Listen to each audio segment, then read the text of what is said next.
My ex-husband and his new wife stood on my porch, begging, "Please. We'll lose our house.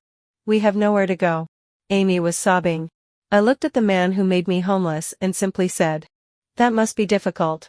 The look of pure shock on their faces. It didn't start with a bang. It started with a buzz. A low, constant vibration from his phone, lying face down on the coffee table. At first, I didn't think much of it.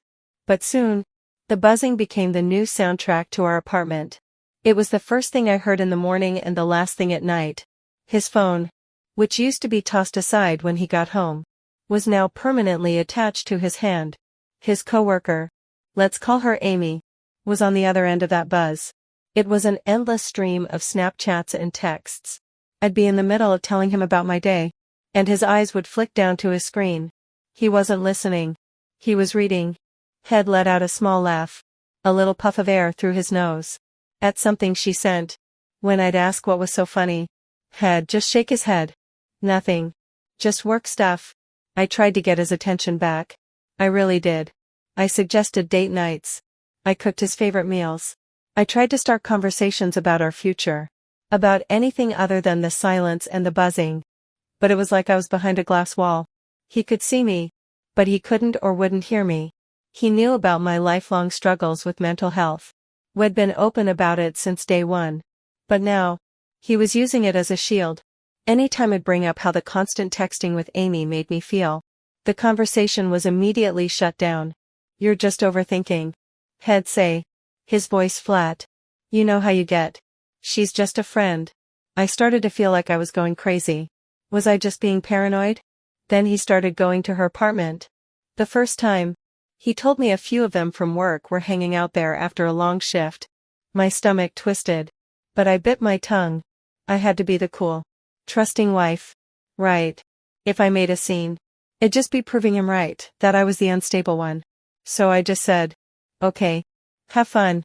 Don't be out too late." But then it became a regular thing. A couple of times a week. He'd go over there. Sometimes with other people. Sometimes, he admitted, just the two of them. I'd sit on our couch, in our quiet apartment, staring at the clock and trying to quiet the voice in my head that was screaming at me. I was trying to hold on, trying to believe the man I married. But I felt this cold dread seeping into my bones. He was physically there with her, in her space, while I was becoming a ghost in ours. So, Reddit. I guess my first question is this. Looking back, was the line already crossed here? How do you trust your own gut when the person you love most is telling you your gut is broken?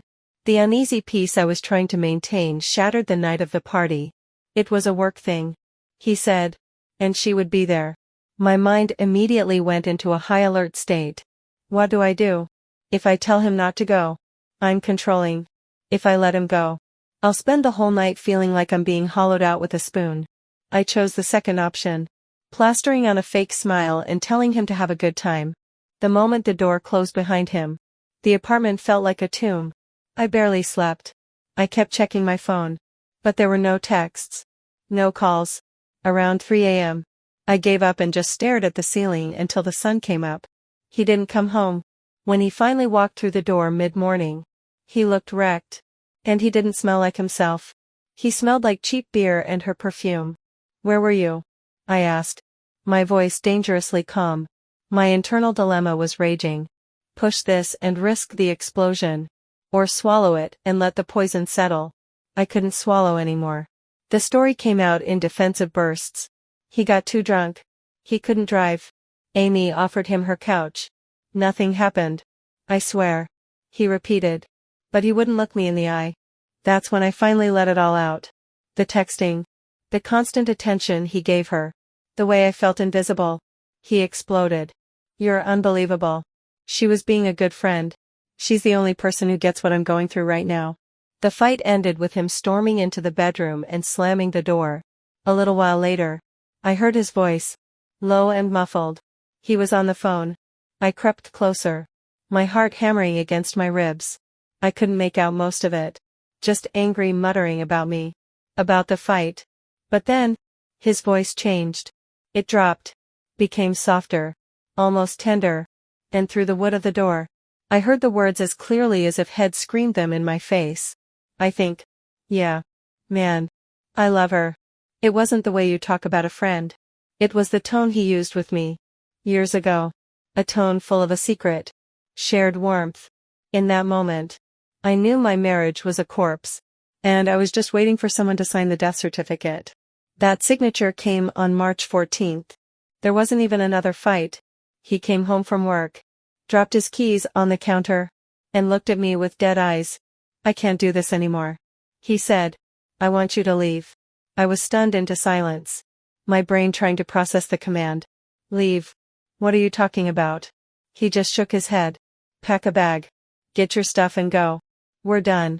There was no emotion. No sadness. Just the cold finality of an executioner. I had nothing. I was being thrown out of my own life. So, here's my question for you. Read it. He broke me. But it's the way he did it that I can't get over. How do you even begin to process being discarded so coldly? Like you were nothing more than a piece of trash to be taken out. The weeks after he kicked me out were a blur of crashing on relatives' couches and trying to keep my head above water. Every day was a fight just to function. I was operating on the assumption that Head had a breakdown. That had thrown our marriage away for a fling. And maybe, just maybe, Head eventually wake up and realize the gravity of what Head done. I was heartbroken. But a tiny, stupid part of me was still holding on to the man I thought I knew.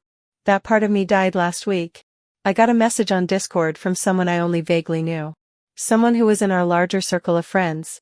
The message was blunt. Hey. You deserve to know the truth. Jay was on a group call last night with everyone. He told them he and Amy are living together. The words just sat there on my screen.